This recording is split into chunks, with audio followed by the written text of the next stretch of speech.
오늘은 구원받은 사람들, 이런 제목으로 창세기를 공부하려고 합니다. 제목을 한번 기억하시기 바랍니다. 구원받은 사람들.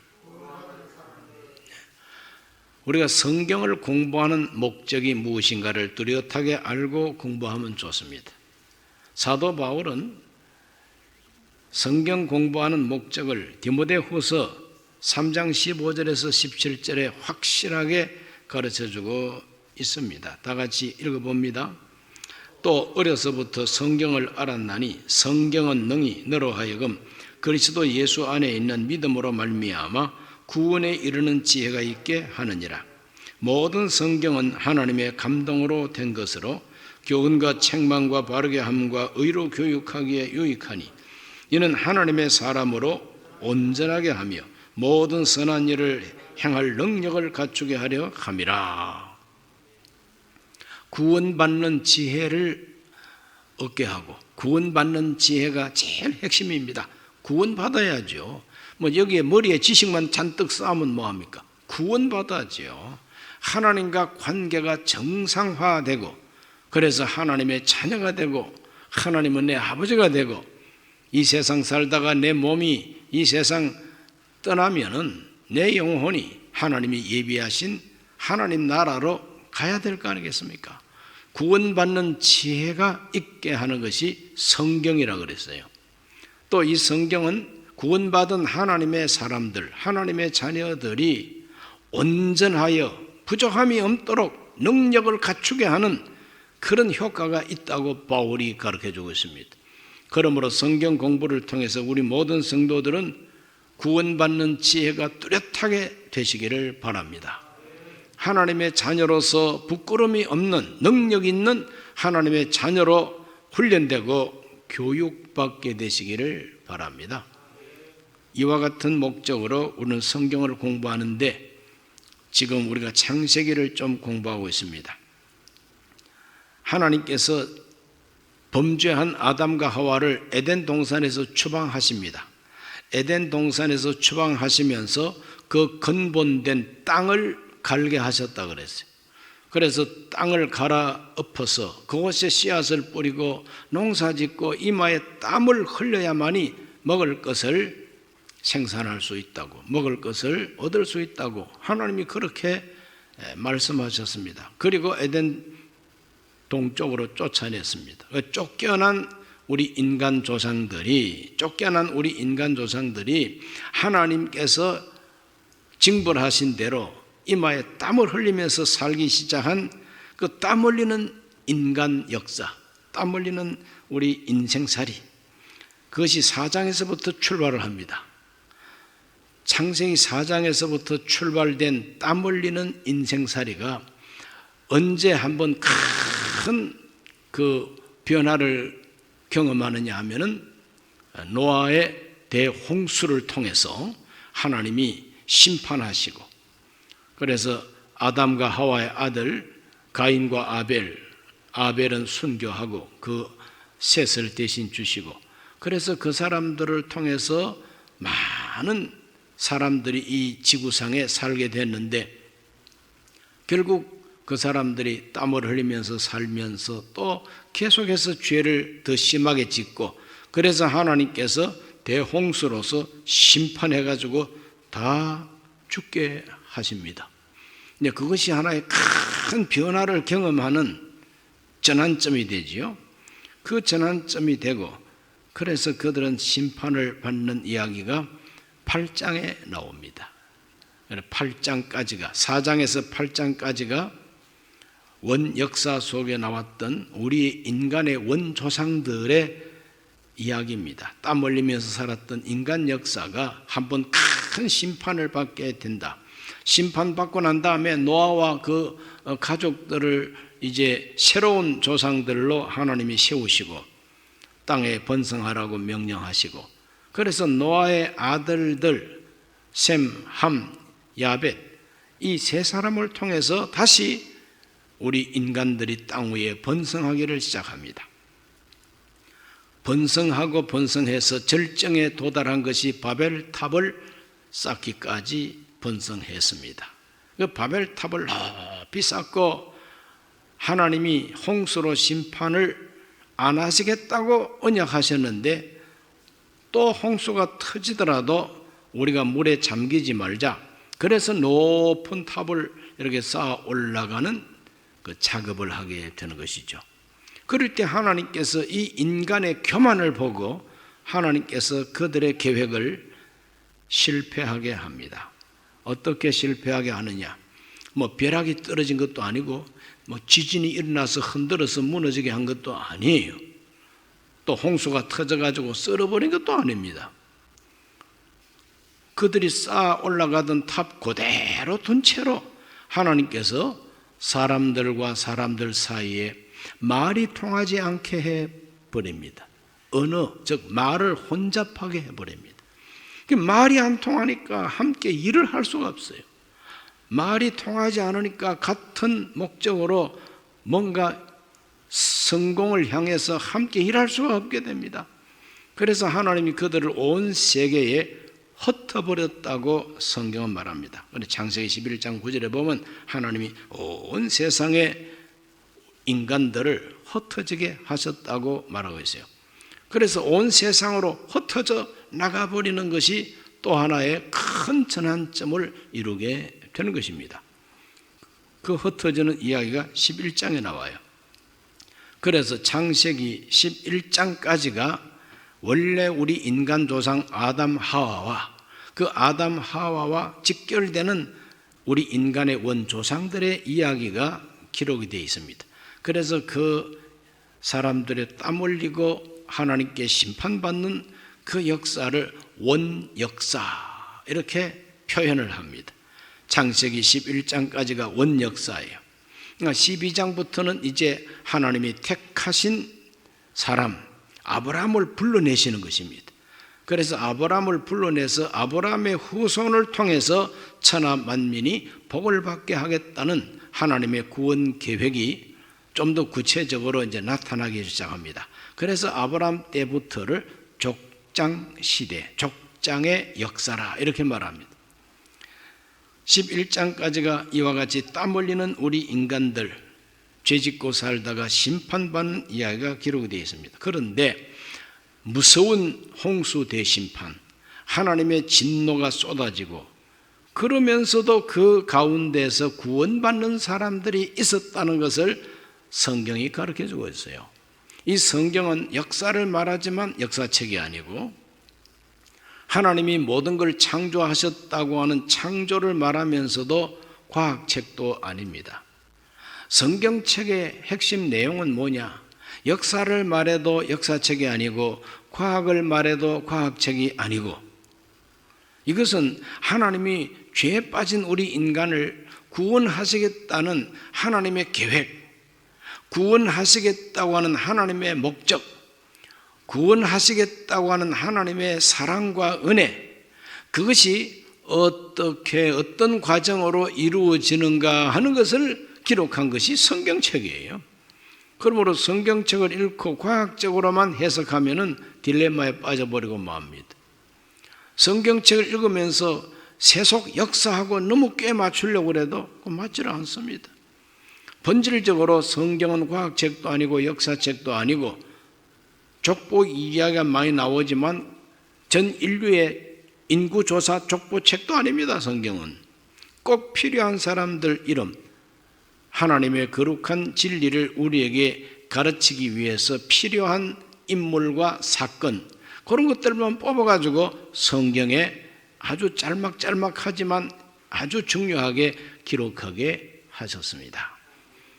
그래서 오늘은 이와 같이 원역사 속에 하나님의 무서운 진노와 심판이 있었다 할지라도 그 속에서 구원받는 사람들의 이야기가 핵심이라 하는 것을 알고 그 구원받은 사람들을 본받고 구원받은 사람들의 이야기를 통해서 하나님이 인간을 다 쓰레기 취급해가지고 쓰레기 태우듯이 지옥에 던져 넣는 그 일만 하시는 하나님이 아니구나.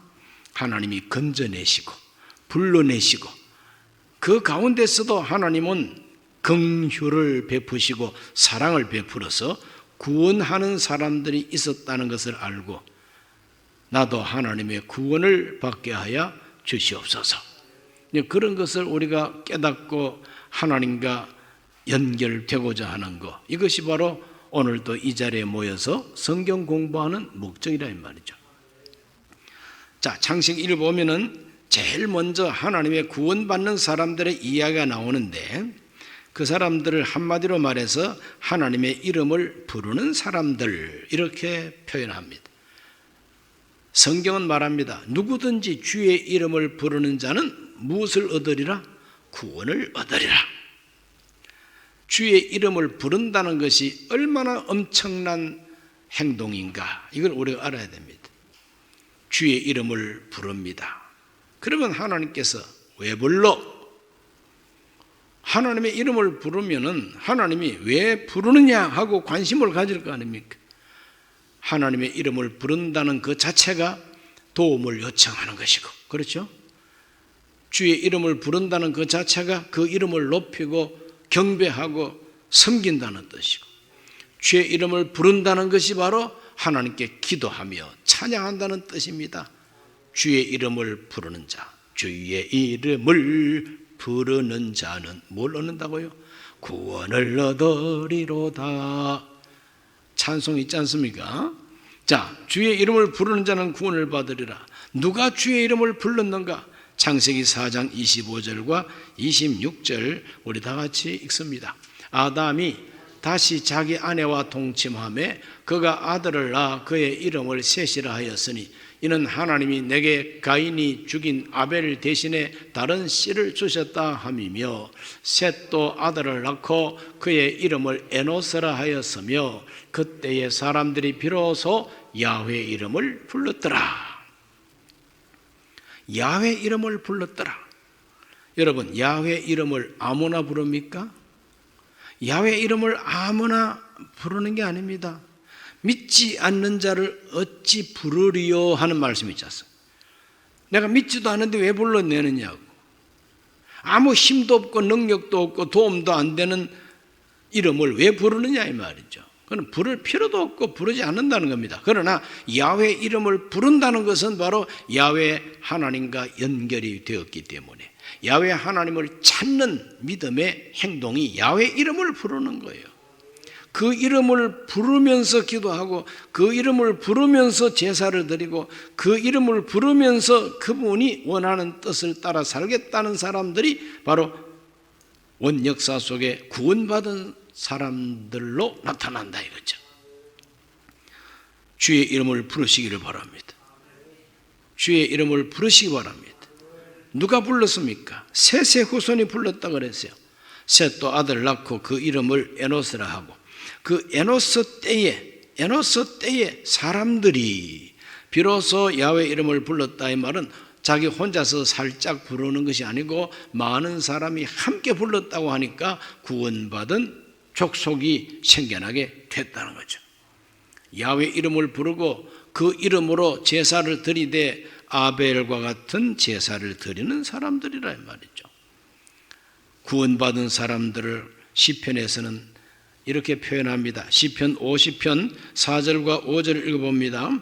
하나님이 자기 백성을 판결하시려고 위 하늘과 아래 땅에 선포하여 이르시되 나의 성도들을 내 앞에 모으라. 그들은 제사로 나와 언약한 이들이니라 하시도다. 하나님과 언약을 맺었는데 무엇으로 언약을 맺었느냐? 제사로 언약을 맺었다는 겁니다. 그러므로 인간이 하나님 앞에 단을 쌓고 거기 제물을 바치면서 제사를 드린다는 것 자체가 하나님과 언약을 맺는 것이다 이 말이죠. 하나님과 언약을 맺는다, 계약을 체결하고 언약을 맺는다는 것이 바로 하나가 된다는 거예요. 평화 언약을 맺으면 두 나라가 이제 전쟁이 없이 평화가 된다는 거예요. 야훼 이름을 불러서 하나님과 언약을 맺는 것, 언약을 맺은 사람들, 그 사람들이 바로 구원받은 사람들이다 이 말이죠. 우리 모두가 다 제사로 하나님과 언약을 맺어야 됩니다. 옛날 구약시대 제사는 양을 잡거나 소를 잡아서 피를 흘리고 하나님 앞에 나아갈 때에 하나님이 그 희생된 그 가축의 피를 보고 우리를 용서하시고 하나님께서 우리와 언약을 맺어 주신다는 거죠. 자, 이와 같은 그 아벨의 제사법에 근거해서 야훼 이름을 불렀던 족속들이 세세 후예들, 아벨의 영적 후손들이다 이 말입니다. 히브리서 11장 4절 말씀에 아벨에 대한 믿음을 이렇게 말하고 있습니다. 믿음으로 아벨은 가인보다 더 나은 제사를 하나님께 드림으로 의로운 자라 하시는 증거를 얻었으니 하나님이 그 예물에 대하여 증언하심이라. 그가 죽었으나 그 믿음으로서 지금도 말하느니라. 아벨은 비록 순교했지만 믿음으로 지금도 말하고 있다. 무엇을 말하고 있느냐?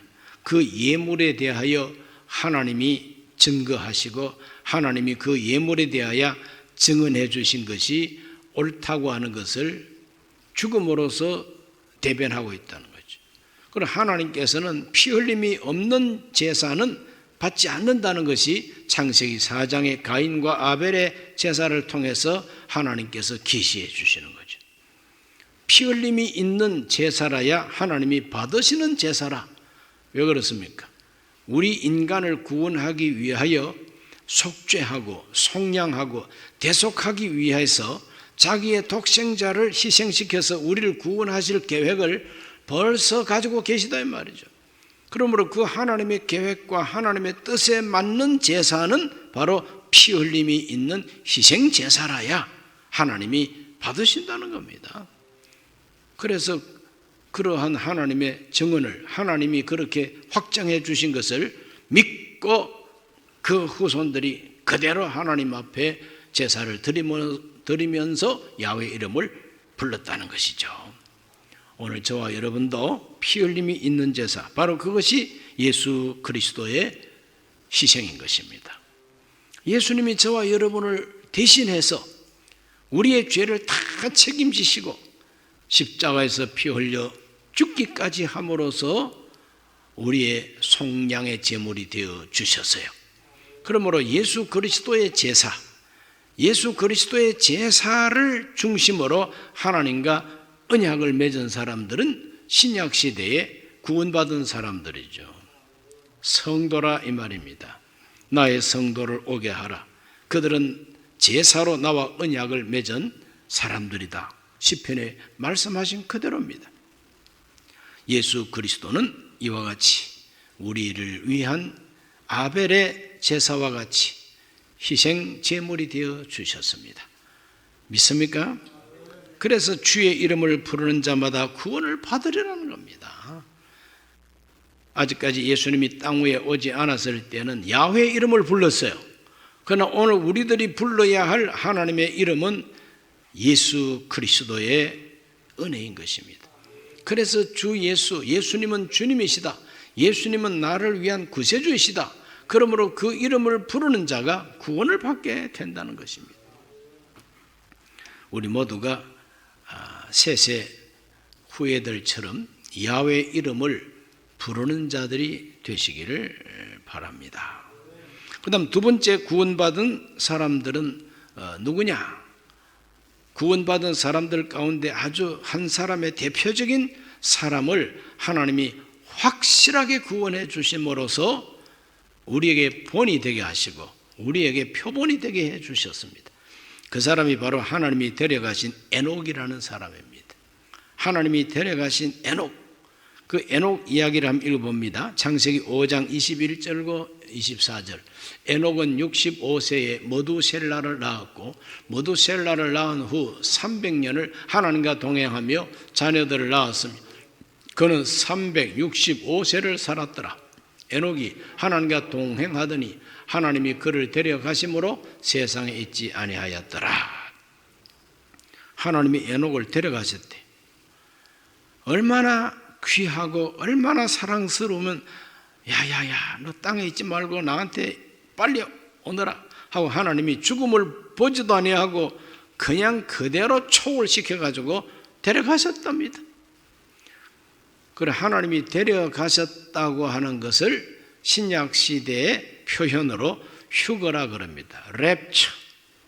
마치 참 큰 독수리가 자기 새끼가 기진맥진하고 떨어질 때 쏜살같이 내려와서 확 낚아채 올라가는 것처럼 하나님이 저와 여러분은 이 세상에 그냥 두지 아니하시고 낚아채 올라가시는, 그걸 가리켜서 휴거라 그럽니다. 그래서 최초로, 인류 역사 최초로 하나님이 죽음을 보지 않게 하시고 하늘로 낚아채 올라가신 휴거된 구원받은 사람의 대표자가 에녹이다 이 말이죠. 자, 이 에녹에 대한 믿음을 히브리서 11장 5절은 이렇게 말하고 있습니다. 믿음으로 에녹은 죽음을 보지 않고 옮겨졌으니 하나님이 그를 옮기심으로 다시 보이지 아니하였느니라. 그는 옮겨지기 전에 하나님을 기쁘시게 하는 자라 하는 증거를 받았느니라. 아벨도 양의 첫 새끼와 기름으로 제물 삼고 제사를 드렸더니 하나님이 연락하셨다. 하나님이 아주 기쁘게 받아주셨다고 하는 증거를 줬어요. 내가 하나님께 제물을 바쳤는데 하나님께서 받으셨는지 안 받으셨는지 알 수가 없으면은 답답하잖아요. 구약 시대에 하나님이 기쁘게 받으셨다는 의미는 하늘에서 불이 내려와 가지고 제물을 싹 태우는 증거로서 하나님께서 나타내 주셨어요. 갈멜산에서 엘리야가 물을 갖다 끼얹고 그 위에다가 제물을 잡아서 각을 떠서 올려두었더니 하늘에서 불이 내려와 가지고 흙도 물도 돌까지 태워버렸다 그랬어요. 솔로몬이 하나님의 성전 건축하고 하나님께 드리는 봉헌식 할 때에 하늘에서 불이 내려와 가지고 제물을 다 태웠다 그랬어요. 그래서 하늘에서 막 불 내려오는 것이 하나님이 기쁘게 제물을 받으셨다고 하는 증거였어요. 자, 여기서 에녹도 하나님께 증거를 받았어요. 에녹이 하나님께 받은 증거가 뭐냐? 그는 옮겨지기 전에 하나님을 기쁘시게 하는 자라 하는 증거를 받았다 그랬어요. 하나님을 기쁘시게 하는 자라는 증거가 무엇이냐? 그것이 바로 예언의 말씀을 받은 것이다. 이렇게 성경은 분명히 말합니다. 예언의 말씀. 어떤 예언의 말씀이냐? 신약 성경 유다서 1장 14절과 15절 읽어봅니다. 아담의 7대 손 에녹이 이 사람들에 대하여도 예언하여 이르되 보라, 주께서 그 수만의 거룩한 자와 함께 임하셨나니 이는 뭇사람을 심판하사 모든 경건하지 않은 자가 경건하지 않게 행한 모든 경건하지 않은 일과 또 경건하지 않은 죄인들이 주를 거슬러 한 모든 완악한 말로 말미암아 그들을 정죄하려 하심이라 하였나니라. 같이 살고 있는 시대에 수많은 사람들이 경건하지 못했다는 겁니다. 경건하지 못한 사람들이 경건하지 못한 말을 하고 하나님을 거스른다는 거죠. 이 하나님을 거슬러서 경건하지 못한 말을 하고 경건하지 못한 생활을 하는 것을 보고 에녹이 그들에게 예언했다는 겁니다. 하나님의 심판을 예언했다는 겁니다. 그 잘못됐다고 하나님의 말씀으로 정죄의 말씀을 예언했다는 겁니다. 정죄가 뭡니까? 그건 죄야. 그건 나쁜 짓이야. 그건 하나님이 심판하시는 죄라고 선포하고 죄로 선포하고 하나님이 심판한다는 걸 예언했다는 겁니다. 이게 보통 사건이 아닙니다. 그러므로 하나님을 기쁘시게 하는 사람으로서 에녹아 네가 나를 기쁘게 하는구나. 네가 표준이야. 그러므로 너 같은 사람이 경건한 사람이 경건하지 못한 사람들한테 찾아가 가지고 전도해라. 그들에게 심판을 선포해라. 그들의 행동이 죄라고 하는 것을 선포해라. 그래서 에녹은 자기 동시대 사람들의 모든 행실에 대하여 정죄하고 심판을 예언했다고 유다서에서 분명히 말하고 있죠. 이것이 바로 하나님이 에녹을 기뻐한다는 증거로 주신 것이라는 것이죠. 성령 받은 표적이 무엇이냐? 성령 받은 표적이 사도행전을 읽어보면 방언을 하고 예언을 하고 하나님을 높이는 찬양, 이것이 바로 성령 받은 증거로 뚜렷하게 나타납니다. 구약 시대에도 하나님의 성령이 임하면은, 성령이 임한 사람은 반드시 말을 하게 되어 있어요. 애언입니다. 애언의 말을 합니다. 그 애언은 미래를 점치듯이 쪽집게처럼 말하는 애언이 아니라 하나님의 뜻, 하나님이 하고자 하시는 말씀을 대신해서 선포하는 게 애언입니다. 에녹도 하나님의 영을 받고 애언을 했다는 거죠. 이것이 바로 하나님이 에녹을 기뻐한다는 증거라는 것이죠. 그러니까 하나님이 기뻐하는 사람에게 애언의 영을 부어주시고 하나님이 기뻐하는 사람에게 성령 부어주신다 이 말입니다. 이렇게 해서 그는 선지자 역할을 감당하게 됩니다. 오늘 이 시대 저와 여러분도 어떻게 하면 하나님을 기뻐지게 할 수 있을까?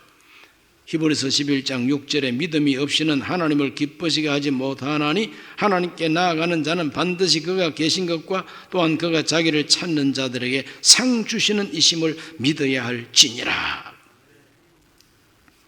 오늘 우리 모두가 에녹처럼 하나님을 기쁘시게 하는 자로 인정을 받고, 그래서 하나님의 거룩한 성령으로 충만함을 받아가지고 이 세상에 나가서 그건 죄라고 하는 것을 분명히 선포하고 하나님이 심판한다는 것을 선포할 수 있고 전도할 수 있게 되시기를 예수 이름으로 축원합니다.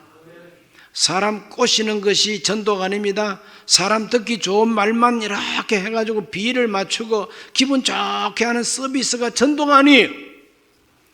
성경적으로 전도라고 하는 것은 하나님이 너를 이렇게 사랑하셨다고 하는 사랑의 소식을 전하는 것도 전도지만, 경건하지 못한 자에게 그건 죄라고 정죄하는 것도 전도요, 그렇게 살면은 심판을 받는다고 말해주는 것도 전도라는 겁니다.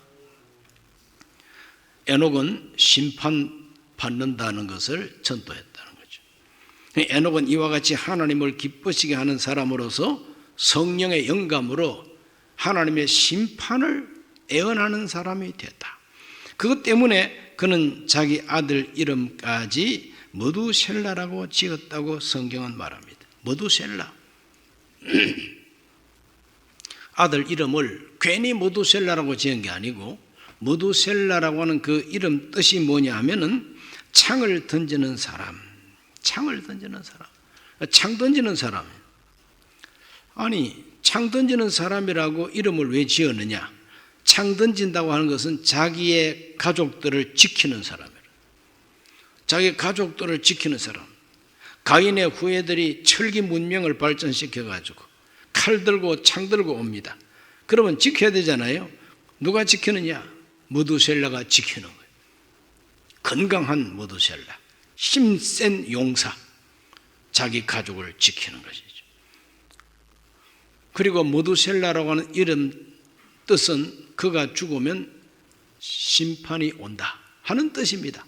머두셀라라고 하는 그 이름 뜻이 그가 죽으면 멸망이 온다는 뜻이에요. 그것이 바로 창 던지는 자의 의미라 그랬어요. 괜히 창 던지는 자가 아니에요. 창 던지는 자가 죽으면 그 가족들은 멸망한다는 거예요. 그렇지 않습니까? 지키는 자가 죽으면 그 가족들이 다 포로가 되는 거죠. 그래서 창 던지는 자라고 하는 게 머두셀라인데, 머두셀라 죽으면 큰일 난다 이거거든요. 그래서 머두셀라는 경건하지 못한 시대를 살면서 자기 가족들을 지키기 위해서 최선을 다했어요. 최선을 다하다 보니까 오래 살았어요. 969살까지 살았어요. 이름 그대로 머두셀라가 죽고 바로 그 해에 대홍수 심판이 터졌다는 것, 이게 바로 그 이름대로 된 것이죠. 그리고 그 이름대로 그는 지키는 자가 되었어요. 그 머두셀라는 자기 아들을 지켜내고 아들보다도 더 오래 살았어요, 이 머두셀라가. 그 다음에 손자 노아를 살려냈습니다. 그래서 노아가 방주 속에 들어가 살아났잖아요. 그 다음에 손자들 함, 셈, 야벳, 그 자부들 다 살려냈어요. 머두셀라는 창 던지는 의무 사명을 끝까지 감당한 위대한 가장이었고, 그는 수호 용사였습니다. 오늘 저와 여러분도 머두셀라가 돼야 됩니다.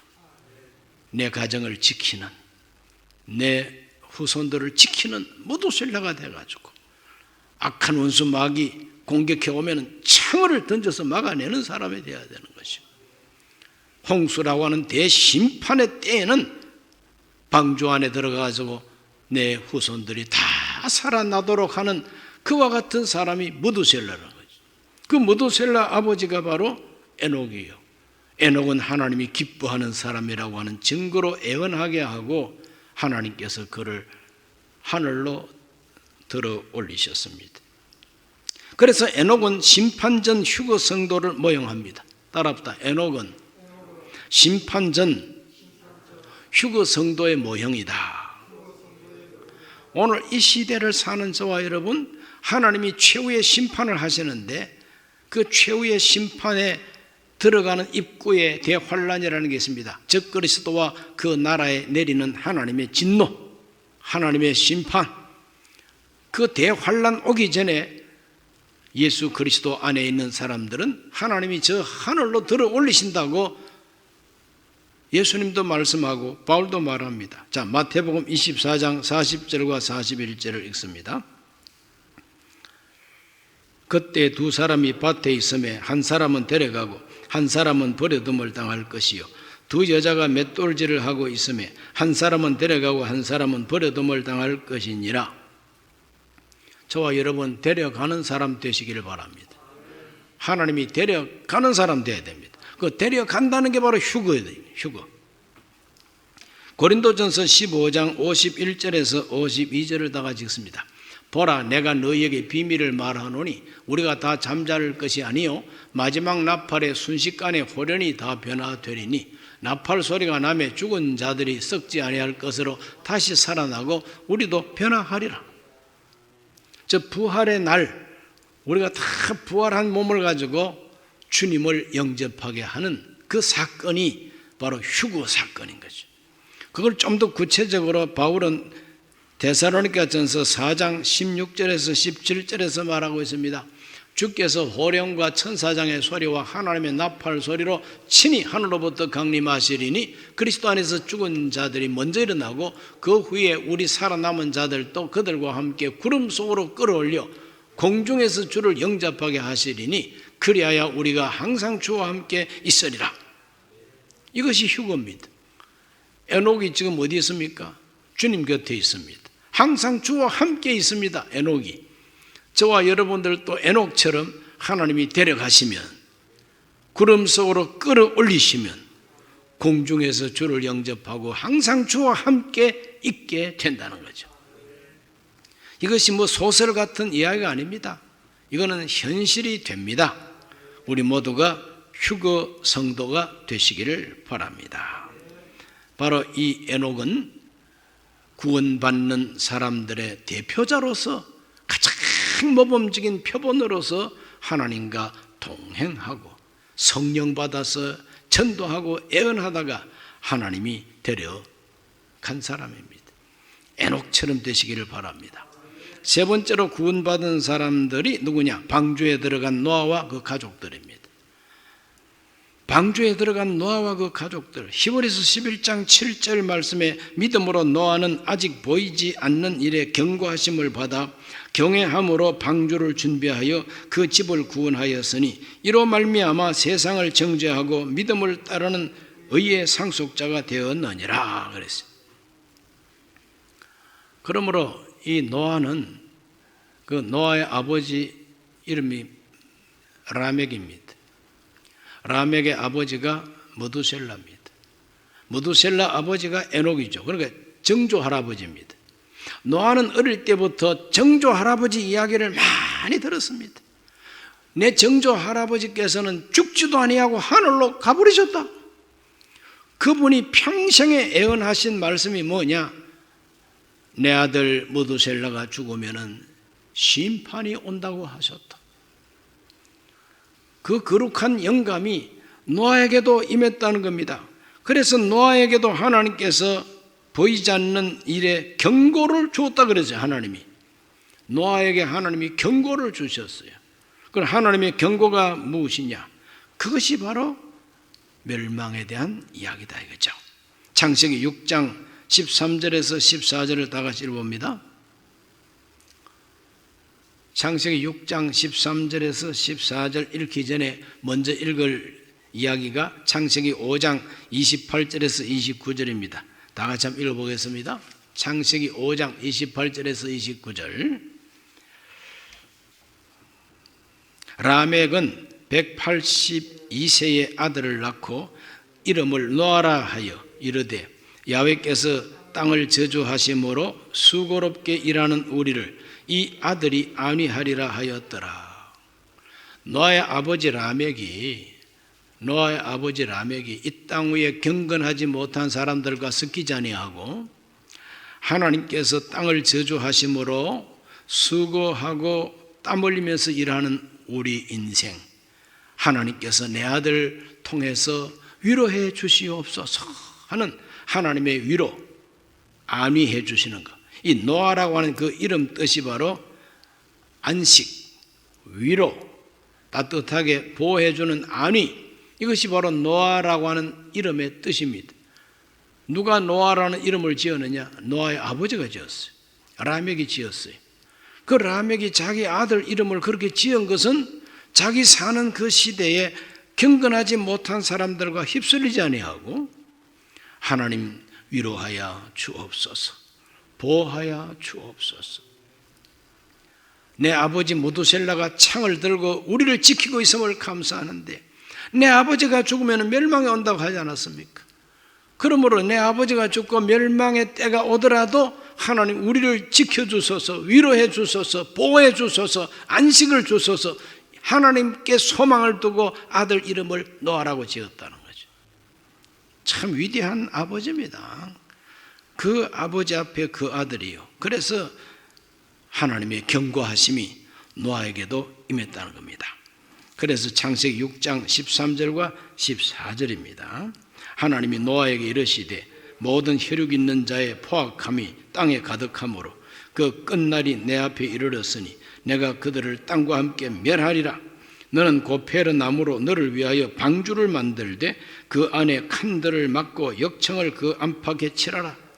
하나님이 방주의 설계도를 가르쳐 주면서 내가 숨쉬는 모든 것을 다 멸망시키겠다는 거예요. 땅과 함께 멸하리라. 그리고 6장 17절도 한번 읽어봅니다. 6장 17절. 내가 홍수를 땅에 일으켜 무릇 생명의 기운이 있는 모든 육체를 천하에서 멸절하리니 땅에 있는 것들이 다 죽으리라. 무시무시한 하나님의 경고죠. 숨쉬고 있는 것들은 다 죽이겠다 이 말 아닙니까? 그러므로 너는 고페르 나무, 잣나무 그걸 가지고 방주를 만들어라. 그래 방주를 만들어라. 이것이 하나님의 경고입니다. 다가오는 미래를 준비하라는 것이죠. 하나님이. 그러므로 하나님의 경고라고 하는 것은 다가오는 미래, 아직까지 당도하지 않았지만은 하나님께서 경고를 해 주시는 것입니다. 보이지 않는 일에 아직까지 미래가 안 보이잖아요. 심판이 안 보입니다. 노아에게 전도를 받고 머두셀라에게 전도를 받고 에녹한테 전도를 받았던 그 사람들은 모두가 다 전도하는 사람들을 욕하고 비웃었습니다. 노아가 방주를 120년 동안 만들었는데 120년 동안 노아는 욕먹으면서 노아를 방주를 만들었어요. 친구들은 노아야 노아야 너 그렇게 큰 배를 만들어서 어디다가 쓰겠냐? 배를 만들려면 바다에서 만들어야지 이 사람아. 산에서 배 만드는 사람이 어디냐? 너 이거 또라이 아니야? 그렇게 놀림감이 된 겁니다. 그래도 노아는 아니야. 하나님이 큰 홍수를 보내가지고 심판하신다고 해서 자네들도 나와 함께 방주를 만들고 방주 안에 들어가세. 너나 들어가라. 너나 들어가라. 그렇게 놀림을 받으면서 방주를 120년 동안 제작한 거예요. 노아와 아들들 남자 4사람의 힘으로 그 거대한 배를 다 만들었다고 볼 수는 없어요. 품삯 주고 일꾼 불러다가 일 시켰겠죠. 방주 만드는 일을 하고도 방주 안에 못 들어간 기술자들, 배 만드는 기술자들 다 죽었어요. 그러나 배 만들 줄 모르는 노아의 자부들이나 노아의 부인, 여자들 뭐 할 일이 있어야지. 그러나 방주 안에 들어갔더니 생명 구원을 받았습니다. 참 여기에 뜻이 깊지 않습니까? 오늘 우리 모두는 하나님의 경고를 제대로 받아야 됩니다. 그러므로 이 노아에게 경고하신 하나님의 경고는 오늘 우리가 사는 이 시대에도 분명히 통하는 것이 있습니다. 그래서 예수님께서 그걸 이렇게 말씀하셨죠. 누가복음 17장 26절에서 27절, 노아의 때에 된 것과 같이 인자의 때에도 그러하리라. 노아가 방주에 들어가던 날까지 사람들이 먹고 마시고 장가들고 시집가더니 홍수가 나서 그들을 다 멸망시켰다 그랬어요. 그렇기 때문에 노아 시대에 있었던 대홍수 심판은 바로 말세에도 이렇게 된다는 겁니다. 말세에도 이렇게 된다는 거죠. 그래서 최후의 심판의 날에 그렇게 된다고 베드로후서 2장 5절에서 옛 세상을 용서하지 아니하시고 오직 의를 전파하는 노아와 그 7 식구를 보존하시고 경건하지 아니한 자들의 세상에 홍수를 내리셨으며 그랬어요. 베드로후서 3장 6절에서 7절 이로 말미암아 그때 세상은 물이 넘침으로 멸망하였으되 이제 하늘과 땅은 그 동일한 말씀으로 불사르기 위하여 보호하신 바 되어 경건하지 아니한 사람들의 심판과 멸망의 날까지 보존하여 두신 것이니라. 옛날 세상은 물로 심판했지만 현대 이 마지막은 불로 심판할 것을 하나님이 작정하시고 보존해 두고 있다는 거예요. 보존해 두고 있다는 거예요. 언제까지 보존하느냐? 불로 심판할 때까지는 보존해 주신다는 거예요. 그러나 장차 눈에 보이지 않는 그 일에 대한 예언의 말씀을 노아가 들었던 것처럼 우리도 성경을 통해서 듣고 있는 겁니다. 자, 이러한 시대에 하나님이 노아에게 주신 지시가 뭐냐? 구원받기 위해서 노아에게 주신 하나님의 지시는 창세기 6장 18절에서 20절입니다. 그러나 너와는 내가 내 언약을 세우리니 너는 너의 아들들과 내 아내와 내 며느리들과 함께 그 방주로 들어가고 혈육 있는 모든 생물을 너는 각기 암수 한 쌍씩 방주로 이끌어들여 너와 함께 생명을 보존하게 하되 새가 그 종류대로 가축이 그 종류대로 땅에 기는 모든 것이 그 종류대로 각기 둘씩 너에게로 나아오리니 그 생명을 보존하게 하라. 하나님이 심판을 하시면서도 생명을 보존하기를 원하셨다. 진노 중에도 긍휼을 베푸셨다 이 말이죠. 그러므로 너는 방주를 만들어서 들어가라. 그리고 짐승들, 동물들도 이렇게 7쌍 또는 2쌍씩 다 방주로 모아 드리라고 그랬습니다. 그리고 7장 1절에 한번 읽어봅니다. 야훼께서 노아에게 이르시되 너와 내 온 집은 방주로 들어가라.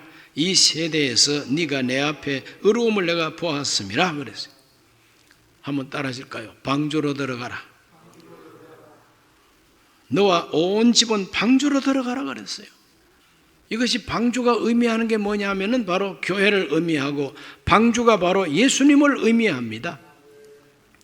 예수님 안에 들어가면 산다는 거죠. 방주.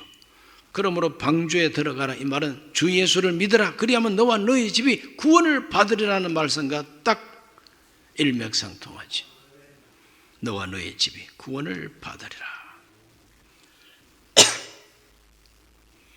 그래서 방주는 그리스도의 모형이다. 노아는 이와 같이 하나님의 경고를 받고 하나님의 지시를 받았을 때 어떻게 믿음으로 응답하셨느냐? 노아의 믿음을 봅니다. 6장 22절을 읽습니다. 노아가 그와 같이 하여 하나님이 자기에게 명하신 대로 다 준행하였더라. 7장 5절도 읽습니다. 노아가 야훼께서 자기에게 명하신 대로 다 준행하였더라. 노아의 믿음은 하나님이 경고하시는 대로 하나님이 지시하는 대로 준행하는 믿음입니다. 준행이 뭡니까? 준수하고 행동으로 준수하는 게 준행입니다. 행동으로 지키는 것이 준행입니다. 오늘 저와 여러분의 믿음은 준행하는 믿음이 돼야 됩니다. 준행해야 됩니다. 그래서 노아는 이와 같이 하나님 말씀을 듣고 준행하고 구원받은 사람이 되는 것입니다.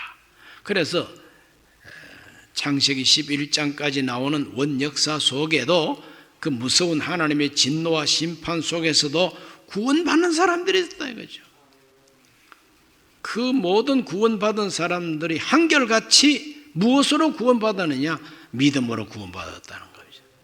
아벨도 믿음으로 하나님께 인정받고, 셋의 후손들도 아벨이 믿은 것처럼 믿고 야훼 이름을 부르다가 하나님의 백성이 된 것이죠. 에녹 역시 하나님의 거룩한 말씀을 믿고 하나님과 동행하다가 들림을 받게 되는 것이죠. 노아의 믿음은 준행하는 믿음입니다. 우리 모두가 다 이와 같이 아주 오랜 옛날 역사 속에서도 믿음으로 구원받은 조상들처럼 오늘 이 시대에도 믿음은 똑같습니다. 옛날나 지금이나 믿음은 똑같습니다. 하나님께서 내게 주시는 경고, 하나님이 내게 주시는 지시, 하나님께서 주시는 그 거룩한 말씀을 준행하면 됩니다. 그것이 믿음이다 하는 것을 가르쳐주고 있습니다. 기도합니다. 하나님 아버지, 원 역사 속에서도 구원받은 사람들이 있었다는 것을 성경이 우리에게 가르쳐주고 있습니다. 아버지 하나님, 셋의 후손들이 야훼 이름을 불렀던 것처럼 오늘 우리들도 주 예수 이름을 부르게 하여 주시옵시고, 에녹이 하나님과 동행하다가 휴거가 된 것처럼 우리 모두가 하나님과 동행하는 자들이 되게 하여 주옵시고, 하나님을 기쁘시게 하는 사람이라고 하는 증거를 얻게 하여 주옵시며, 노아가 방주를 만들고 들어갔던 것처럼 우리 모두가 예수 그리스도 안으로 들어가서 구원받게 하여 주시옵소서. 예수님 이름으로 기도하옵나이다. 아멘.